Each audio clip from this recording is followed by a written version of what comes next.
ये सरकार की आमद का जलसा है। प्यारे नबी इस दुनिया में इस महीने में तशरीफ लाए, 12 तारीख सुबह तकरीबन 4:45 एक गोरा लिखता है अपनी किताब में, अंग्रेज कहता है अगर कौम मुस्लिम सिर्फ अपने नबी की पैदाइश पे अमल कर ले तो पूरी दुनिया की सबसे ज्यादा तरक्की करने वाली कौम मुस्लिम हो जाएगी। गोरा लिखता है, गोरा। अच्छा, इन गोरों की एक आदत है, रिसर्च बहुत करते हैं, किसी भी चीज में तहकीक बहुत करते हैं। हमारे जैसा मामला नहीं है भाई जो आ गया वो मान लिया सबको, ऐसा नहीं। गोरे तहकीक करते हैं। हमारे यहाँ तहकीक नहीं है। अगर किसी ने ये दावा कर दिया कि रात में मुझे मियाँ आए हैं, मान लिया। किसी ने कहा मेरे पर गौसे आजम की सवारी आ रही है, मैंने मान लिया। तहकीक नहीं की कैसे आ गया? किसी औरत ने दावत की मेरे पर जिन आ रहा, मुवक्किल आ रहा, मान लिया। अब तो औरतों पे जिन्नात आने लगे, वो इलाज। इस औरत को इलाज की जरूरत है जो मर्दों का इलाज कर। बात समझ, औरत मर्द का इलाज कर रही है। किस तरीके से कि इस पर मियाँ आ रहे हैं, इस पर कोई जिन आ रहा, इस पर कोई साया है।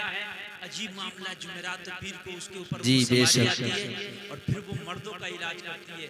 अफसोस सद अफसोस, निजाम में कदा कुछ इस तरह बिगड़ा है साथी, उन्हीं को जाम मिलता है जिन्हें पीना नहीं आता।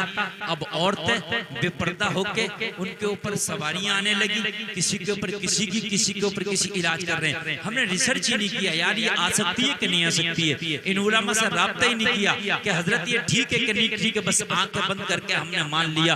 कितनी भीड़ लग रही है, कितने आज भी लोग चक्कर काट रहे हैं। आज ऐसे शोबदाबाजों के पास भीड़ों का ये आलम है कि नंबर नहीं आ रहे। ये मेरी कौम मुस्लिम जा रही है, कान खोल के सुन। गोरे की एक आदत है, ये रिसर्च करते हैं, तहकीक करते हैं। एक गोरे ने कहा अगर कौम मुस्लिम अपने नबी की पैदाइश पर खाली रोशनी डाल ले, उस पर अमल कर ले तो पूरी दुनिया की सबसे ज्यादा तरक्की करने वाली कौम मुस्लिम हो जाएगी। गोरा लिखता है सब लोग अपने अपने नबी की आमद और खुशी मनाते हैं। ये मुसलमान कान खोल कर सुन, तेरा नबी आमिना कलाल मोहम्मद रसूलुल्लाह आने का टाइम है सुबह 4:45। अगर तू अपने नबी की आमद की खुशी में, अगर अपने नबी की आमद की निस्बत से सुबह उठ जाए और उठने के बाद अपनी इबादत कर ले और उसके बाद अपने काम में लग जाए तो जब तक दुनिया सो के उठेगी तेरा काम पूरा हो जाएगा। अगर सुबह 5 बजे से आप काम शुरू करोगे तो दुनिया 8 और 10 बजे सो के उठ रही है, तेरा काम पूरा हो जाएगा। भाई हो जाएगा। नबी की पैदाइश 4:45 सुबह अर्ली मॉर्निंग। आप सुबह उठो, नमाज पढ़ लो और नमाज पढ़ने के बाद कोई भी काम शुरू कर दो, जो काम तुम्हें करना है। हद ये है कि आप सफर करने शुरू कर दो। वो वक्त सफर का भी बड़ा अच्छा होता है। रिस्क की तलाश में निकल जाओ, अल्लाह तेरे टाइम में भी, तेरे काम में भी, तेरे कारोबार में भी बरकत अता फरमाएगा। लेकिन हमने तो गैरों की तरह सुबह को जो है सोना शुरू कर दिया और दिन के 10 बजे उठना शुरू कर दिया। लोगों दुनिया के पीछे हमें नहीं चलना है, हमें तो आमिना के लाल के नक्शे कदम पे चलना है। सहाबाए किराम क्यों तरक्की वाले? क्या उनके माल ज्यादा था? ना, खुदा की कसम के पास ज़ाहिरी माल बहुत कम थे। जंग में भी अगर जाते ना तो सबके पास तलवारें भी नहीं होती थी। मालूम है आपको, सबको खाना भी मयसर नहीं होता। कितनों के पेट से पत्थर बंधे होते थे, कोई ज्यादा अमीरी नहीं थी। फिर क्यों दुनिया ने उनका लोहा माना? फिर क्यों रूम और ईरान उनके नाम से कांपते थे? वजह क्या थी? वजह यह था कि तरीके मुस्तफा को उन्होंने अपनी जिंदगी में बसा लिया। यार जरा बोलो ना सुभान अल्लाह। तरीके मुस्तफा को बसा लिया और तरीके मुस्तफा को बसा के अल्लाह की कसम आज हमारी तादाद 125 करोड़ तकरीबन आज पूरी दुनिया में हम पाए जाते हैं, लेकिन सबसे ज्यादा जलील होकर के रह गए। मेरे नबी का जाहिरी जमाना बदर में देखो तो 313, लेकिन झंडा उन्हीं का ऊंचा है। हुज्जतुल वदा के मौके पर मेरे नबी का आखिरी खुतबा कुल 1.25 लाख सहाबा सुन रहे हैं, लेकिन कान खोल के सुनो, झंडा उन्हीं का ऊंचा है। वजह क्या है कि उन्होंने तरीके मुस्तफा को अपनाया था। मुस्तफा ने किस तरीके से जिंदगी गुजारी है उसी तरीके पर जिंदगी गुजारी थी। मुस्तफा ने जो तरीका बताया था उसी तरीके पर चल के जिंदगी गुजारी थी। कान खोल के सुनो, नबी ने जो मैप दे दिया था, नबी ने जो जिंदगी का उनका नक्शा खींच दिया था, उसी नक्शे पे चलते रहे, उसी मैप पे चलते रहे। कान खोल के सुनो, नक्शे के मुताबिक चलोगे, मकान भी सीधा बनेगा, रास्ता भी सही तय हो जाएगा। नक्शे के मुखालिफ जाओगे, मकान भी टेढ़ा हो जाएगा, रास्ता भी जल्दी तय नहीं हो। नक्शा होता है, इंजीनियर मकान का नक्शा बना के देता है, उसके मुताबिक चलोगे मकान अच्छा बनेगा, उसके मुखालिफ चलोगे मकान टेढ़ा हो जाएगा। एक मैप होता, आप नक्शा होता, हर चीज का एक नक्शा। अब तो मोबाइलों में नक्शा आने लगा, पहले कलमी नक्शा होता था, हाथ से बनाया जाता था, उसके मुताबिक चलते थे, सफर करते थे, कर लेते थे। मेरे नबी ने भी हमें जिंदगी का नक्शा बता दिया है कि ऐसे चलना है, इधर नहीं चलना है, इधर चलना है। बस हमने नबी के बताए हुए नक्शे को छोड़ कर चल रहे हैं, इसलिए मंजिल तय नहीं हो पा रही है, इसलिए परेशान, मंजिल नहीं तय हो पा रही, कामयाबी नहीं, पीछे है दुनिया आगे। नबी के बताए हुए नक्शे पर आज भी चलना शुरू कर दो। रब्बे काबा की कसम खा के कहते तुम ही तरक्की करोगे। दुनिया के सबसे पहले तरक्की करने वाली कौम में, दुनियावी एतबार से बता रहा हूँ। तुम सोचते हो मौलाना का काम है मस्जिद में अजान देना, नमाज पढ़ना, कुरान पढ़ना, ऐसा नहीं है। दुनिया में भी अगर सबसे ज्यादा तरक्की की है तो तुम ही। सबसे पहले हार्ट की ओपन सर्जरी करने वाला कोई और नहीं, स्पेन का एक मुस्लिम डॉक्टर था जिसने दिल की ओपन सर्जरी की। सबसे पहले जिसने पूरी दुनिया को तोप का निजाम दिया। तोप जानते हो? तोप कोई और नहीं, ज़हीरुद्दीन मोहम्मद बाबर था। दुनिया में सबसे बड़ा तोप बनाने वाला कोई और नहीं, मोहम्मद खान सानी फातह कुस्तुंतनिया था। दुनिया को सबसे पहले मिसाइल का प्रोग्राम देने वाला जो रॉकेट मिसाइल होता ना, कोई और नहीं, हैदर अली का लख्त जिगर, शेरे मैसूर टीपू सुल्तान था।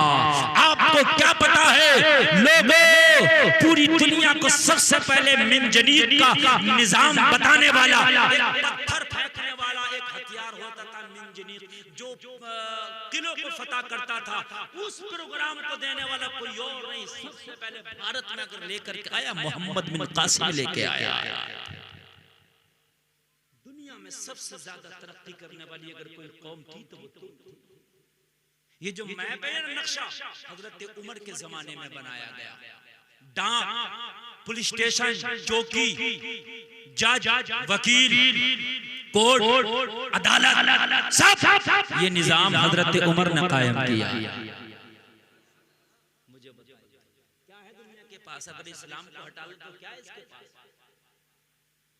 मेरे नबी के गुलामों ने पूरी दुनिया को मिजाज दिया था। तुम सोचते हो कि यार हम बच्चे को अगर मदरसे में पढ़ाएंगे तो बच्चा तरक्की नहीं करेगा, ऐसा नहीं है। आप नबी के तरीके पर तो चलो, इंशाअल्लाह पूरी दुनिया में सबसे ज्यादा तरक्की करने वाले आप ही नजर आओगे। और भी मैंने जितनी मेरे जहन में बहुत सी चीजें ऐसी हैं कि मैं सबको बयान नहीं कर सकता। दुनिया में आगे बढ़ने वाली कौम अगर कोई है तो वो तुम हो। मगर फिर हमारे घरों में तरीके देखो, हमारे तरीके देखो, हमारे बच्चों के पहनावे देखो तो फिल्मी विंडो की तरह, हमारी बच्चियों के पहनावे देखो तो बड़े बारीक और बड़े चुस्त लिबास है। हमने किसको आइडियल बनाया? मुंबई में नाचने वाली वो हीरोइनें, वो औरतें जो फिल्मों में नाचती हैं, उनको हमारे घर की बच्चियां आइडियल बना के जिंदगी गुजार रही हैं। हमारे यहाँ शादियां होती हैं तो नाच गाना होता है, बड़े बड़े डीजे लगाए जाते हैं, बड़े बड़े बैंड बाजे होते हैं, बड़ी बड़ी आतिशबाजियां होती हैं। ये मुसलमान, तू मुझे बता कि तेरे नबी ने तुझे शादी करने का तरीका नहीं बताया था? जब तेरे नबी ने तुझे शादी करने का तरीका बताया तो दुनियादार के तरीके में शादी क्यों करता है? अगर शादी करना है तो आमना के लाल के तरीके पे शादी कर ले। बेशक, सुभान अल्लाह, नारे तकबीर, नारे रिसालत। मेरे नबी ने शादी का तरीका नहीं बताया, फिर क्यों हम जा रहे हैं गैरों के तरीके पर? क्या मेरे नबी ने तिजारत का तरीका नहीं बताया? फिर क्यों जा रहे हम गैरों के तरीके पर? क्या मेरे नबी ने पड़ोसी से कैसा सलूक करना चाहिए तरीका नहीं बताया? फिर क्यों जा रहे हम गैरों के तरीके पर? क्या मेरे नबी ने बेटियों को किस तरह से रहना चाहिए अपनी बेटी को मेरे नबी ने रख के नहीं दिखाया? फिर क्यों जा रही है हमारी बेटियां गैरों के तरीके पर? बताइए, मेरे नबी ने जिंदगी के किस शोबे पे काम करके नहीं दिखाया? अगर गरीबी है तेरे घर और तेरे पास माल नहीं है तो नबी ने इस शोबे पे भी काम करके दिखाया। अगर गरीबी है, फाका है, तो पेट से पत्थर बांध लेना मगर किसी का हराम का लुकमा ना खाना। मुझे बताइए, नबी ने जिंदगी के किस शोबे पर काम करके नहीं बताया? फिर हमने यार गैरों को अपना आइडियल क्यों बना लिया? यार गैर हमारे घर में क्यों हो गए? मगरिबी कल्चर हमारे घर में क्यों आ गया? मुझे बताओ, हो क्या गया?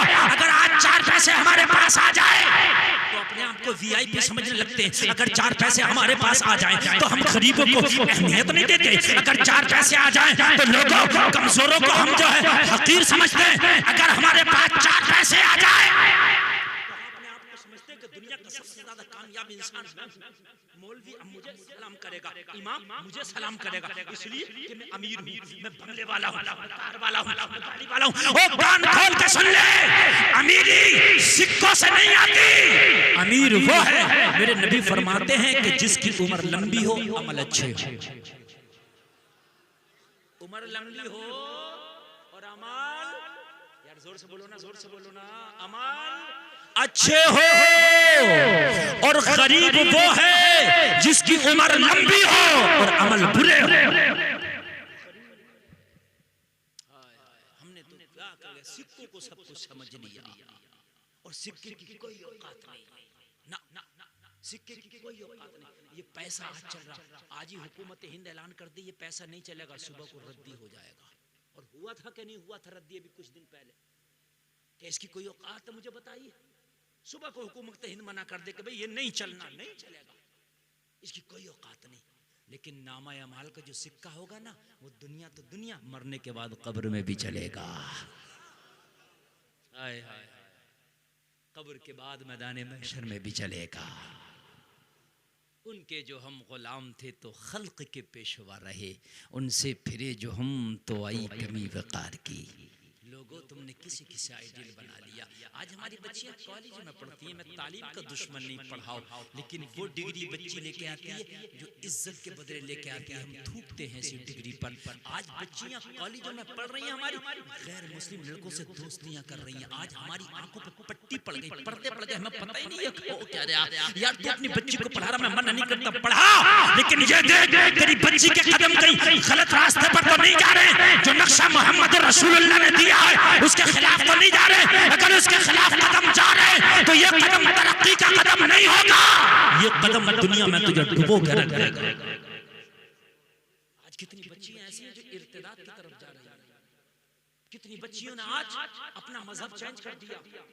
हम सोच रहे कि बड़ी बड़ी डिग्रियां हमारी बच्चियां लाएंगे। मैं तालीम का दुश्मन नहीं हूं, लेकिन वो बच्ची डिग्री लाएगी जो इज्जत के बदले में लाए, तो ऐसी डिग्री को हम ठोक मार मार। कान खोल कर सुने, इस्लाम ने तो बेटियों को इज्जत दी है, इस्लाम ने तो बेटियों को बहुत ऊंचा मकाम दिया है। मालूम है अगर मेरे नबी दुनिया में तशरीफ ना लाए तो बेटियों की औकात ये थी, किसी के घर में अगर लड़की पैदा हो जाए उसे जिंदा दफन कर दिया जाता था। किसी का शौहर मर जाए तो उसके बर्तन अलग कर दिए जाते थे, उसे बस्ती से निकाल दिया जाता था, उससे कोई बात करने तैयार नहीं था, उसे मनहूस समझा जाता था कि इसके शौहर मर गया है। ओ जलसे में आने वाले, मेरे नबी दुनिया में तशरीफ ला लाए थे तो इस औरत को खिलौने से ज्यादा नहीं समझा जाता था, खिलौने से बदतर औकात इस औरत की थी। अगर बच्ची पैदा हो गई जिंदा दफन कर दिया, किसी का शौहर मर गया बस्ती से बाहर निकाल दिया।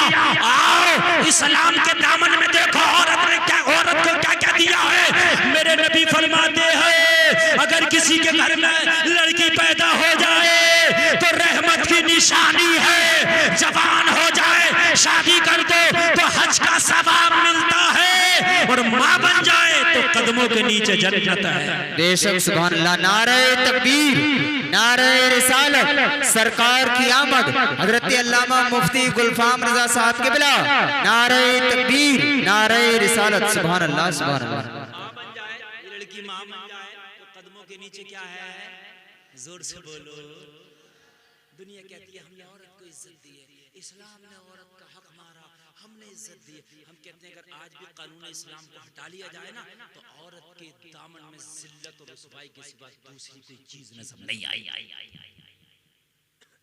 अगर आज माँ बाप बूढ़े हो जाए तो उनके लिए ओल्ड एज हाउस खोल दिए गए, यानी एक तरीके के यतीम खाने। बड़े बड़े शहरों में जाकर के देखो, जो बूढ़े हो जाते हैं ना लोग बूढ़े, उनको उन ओल्ड एज हाउस में डाल दिया जाता है, जैसे यतीमों जैसी जिंदगी उनकी हो जाती है, जैसे यतीम बच्चों को यतीम खाने में डाल दिया जाता है। इस्लाम तेरे दामन में क्या दिया, तूने क्या दिया इन बूढ़े माँ बाप को? इस्लाम कहता है कि तुमने अपने माँ बाप को ओल्ड एज हाउस में डाल दिया, और इस्लाम कहता है कि हमने ये दिया है कि अगर माँ बाप बूढ़े हो जाए, औलाद उनके चेहरे की जियारत कर ले तो हज मकबूल का सवाब मिलता है। तुमने यतीम खानों में डाल दिया, ओल्ड एज हाउस में डाल दिया, और इस्लाम कहता है कि तुम अगर बूढ़े माँ बाप की खाली जियारत करो। सियाबार करते आका, अगर कोई शख्स अपने वालिदैन की बार बार ज़ियारत करे तो क्या बार बार हज का सवाब मिलेगा? करीम मुस्तफ़ा फरमाते, नबियों के सरदार फरमाते, आमिना के लाल फरमाते, ओ मेरे सहाबा, अगर 100 बार भी वालिदैन की ज़ियारत करेगा तो हर बार ज़ियारत करने के बदले अल्लाह हज मकबूल का सवाब अता फरमाएगा। ये दिया है इस्लाम। दुनिया के पीछे भाग रहे हो, दुनिया ने तो बताओ क्या दिया है, बताइए। लड़की पैदा हो तो रहमत, शादी कर दो तो हज का सवाब, माँ बन जाए तो जन्नत कदमों के नीचे, और बूढ़ी हो जाए इसकी जियारत करो तो हज मकबूल का सवाब। अब बताइए मेरे भाई, इस्लाम ने ज्यादा दिया कि इस दुनिया ने ज्यादा दिया? और दुनिया ने कितना दिया बता दूं आपको, मैं दुनिया का भी बदला। जब तक दम रहेगा, जब तक नौकर रहोगे, सर्विसमैन रहोगे, जब 60 साल की उम्र में पहुंचे ना, बूढ़े हो गए, हड्डियां जवाब देंगे, चलो रिजेक्ट कर दिया, हटाओ इसको, रिटायरमेंट।